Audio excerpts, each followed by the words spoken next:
Narito na ang Veritas Editorial, ang paninindigan ng Veritas 846 sa mga napapanahong usapin sa bansa. Pakinggan si Reverend Father Anton C.T. Pascual, ang radyo ng simbahan.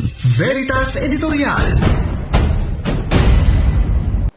Mga kapanalig, unti-unting nawawala ang dignidad ng ating Senado sa harap mismo ng sambayanan. Nakakahiya po, nakakaiskandalo.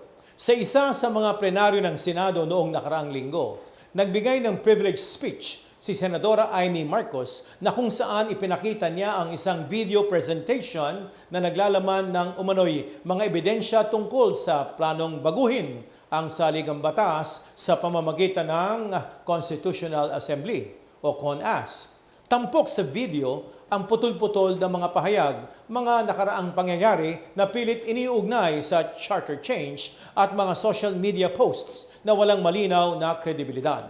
Nabanggit pa ni Senador Marcos ang ilang pangalan ng opisyal ng pamahalaan kabilang si dating Senate President Tito Soto sa mga umano'y nagtutulak ng tsa-tsa.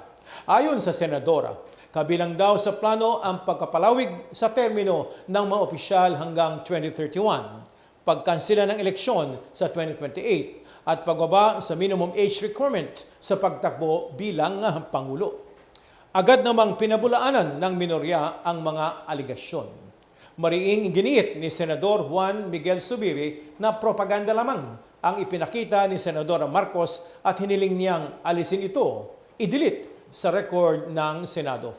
Sinigundahan ito ng iba pang miyembro ng minorya at tinawag na fake news ang buong presentasyon. Sa mungkahi naman ni Presidente Alan Peter Cayetano, pumayag si Senadora Amy na alisin ang video sa record ng Senado. Nakakabahala na ang mga video na ginamit sa presentasyon ay walang malinaw na basihan. Wala ring naipakitang konkretong ebidensya upang patunayan ang mabibigat na akusasyon.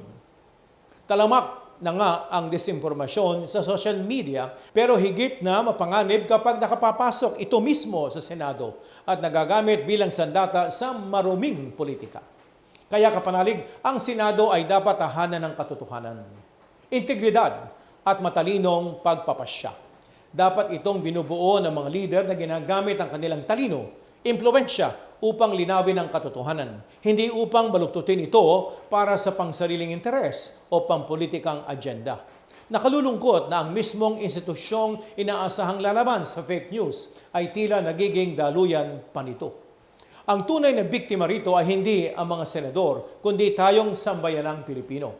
Kapag ang isang paratang ay nagmula sa taong may kapangyarihan o mataas na posisyon, mas madaling paniwalaan ito dahil may kaakibat itong kredibilidad. Nakakaroon ng impresyon ang publiko na may sapat itong batayan kahit wala naman.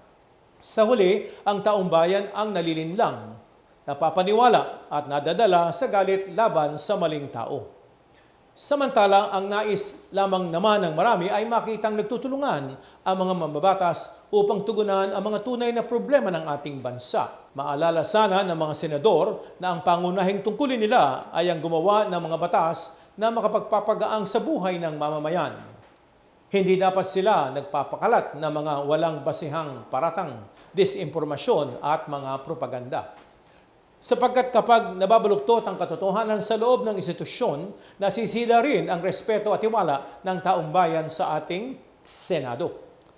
Imbis na maging simbolo ito ng dangal, serbisyo publiko, lalo pa itong pinalalalim ang pagkalito at pagkakabahagi ng ating bansa, lalo-lalo na sa ngalan ng politika. Kaya kapanalig, sa panahon ngayon na kung saan madaling baluktutin ang katotohanan, patuloy nating dasalin ang sinasabi sa mga awit 122.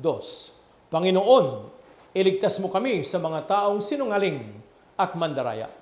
Kaya kapanalig, hindi sapat ang pagdarasal lamang. Alam po natin yan.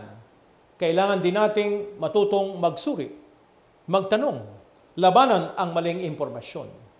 Batay sa turo ng simbahan ng ating Santa Iglesia, magkasing halaga ang sinasabi at ang intensyon na nagsasalita.